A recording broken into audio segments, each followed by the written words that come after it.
Hey YouTube, how's it going? So tonight I'd like to talk to you about the narcissist control technique of telling you to maintain a positive attitude.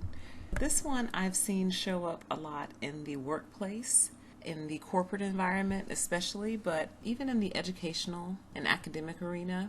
Anywhere you can go earn money for a living, I've seen this happen. And it basically looks like this.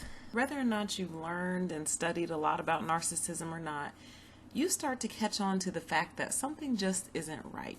Something just isn't sitting right with you. It's not resting well in your spirit. And you start to comment on it. You start to make observations. You start to ask questions. You start to kind of get close to the truth. And the closer you get to the truth, the narcissist, and especially if you're in a narcissist safe haven, will start to tell you that you're critical or that you're extremely negative and that you need to be more positive. You need to maintain a positive attitude. One of my narcissists told me once, you need to slap a smile on your face even when you're not happy. I mean, how many years backward did we go with that one? This narcissist basically told me, we see that you see the truth, but we're not going to change it. This narcissist also told me that it's not going to change. We're not going to change anything. So either you slap a smile on your face and pretend to be happy, or basically they told me to go look for a job somewhere else. I mean, that's encouraging, right? That makes you want to go to work every single day. That's certainly a morale booster, right?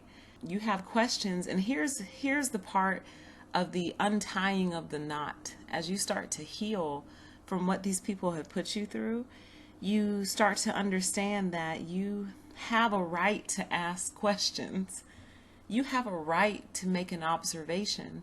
You have a right to make a statement that doesn't necessarily go with the status quo. That's your right as a human being. Now, we have free speech in this country.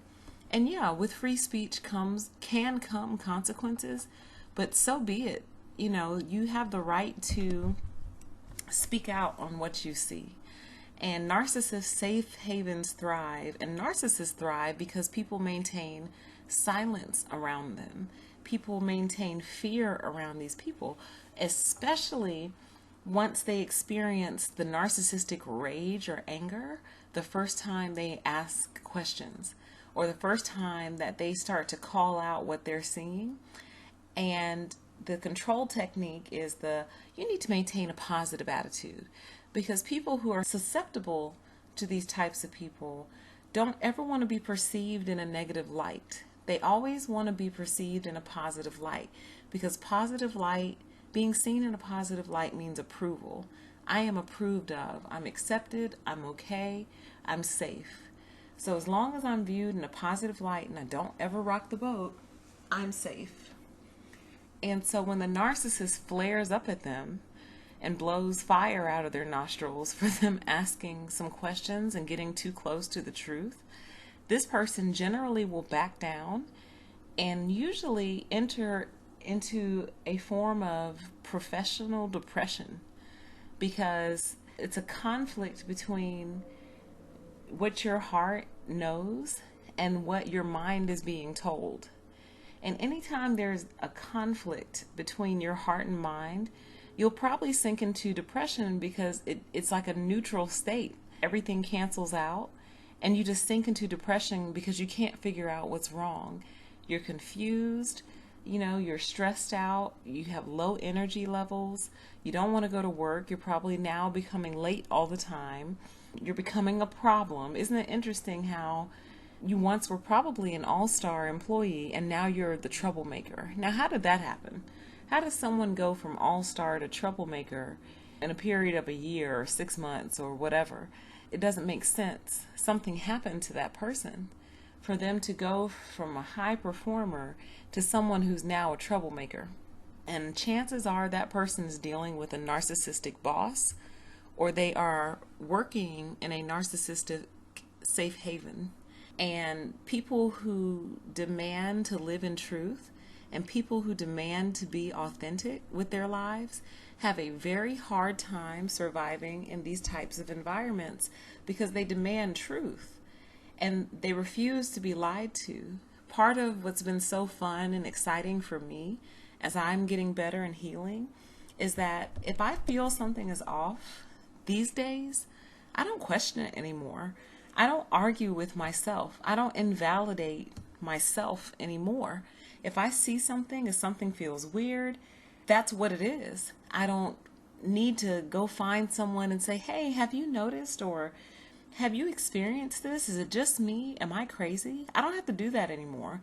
You're experiencing it. You know what it is. You know the signs. You know the pattern now. So it should no longer be something you need to seek out further validation for. So be aware of this.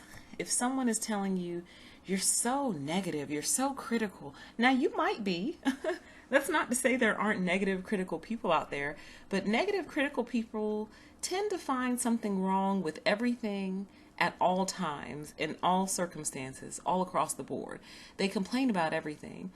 Someone who's asking questions is not necessarily a negative person if they're trying to understand what's going on, or they're trying to understand a system, or they're trying to understand a behavior. That's not being negative. That's exercising your right as a human being to be inquisitive and curious and ask questions.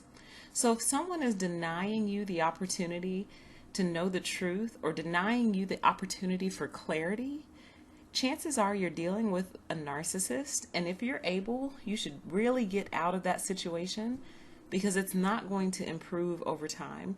It will probably deteriorate after you start asking questions, because now they know that you're onto them.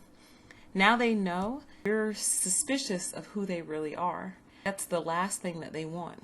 So if you are able to remove yourself from that situation, get out of that abusive situation and go find an organization or a relationship that's healthier, that respects you, that won't have you having the need to ask a million different questions to find clarity. Clarity will just be there. It'll be apparent to you, and you won't need to go on all these expeditions for the truth. Recovering victims of narcissistic abuse, maintain your positive attitude out there. Make sure you don't ask too many questions lest you flare up your narcissist. Be aware, keep your eyes open, keep your ears open, and thank you so much for listening. I will be back soon. Thanks.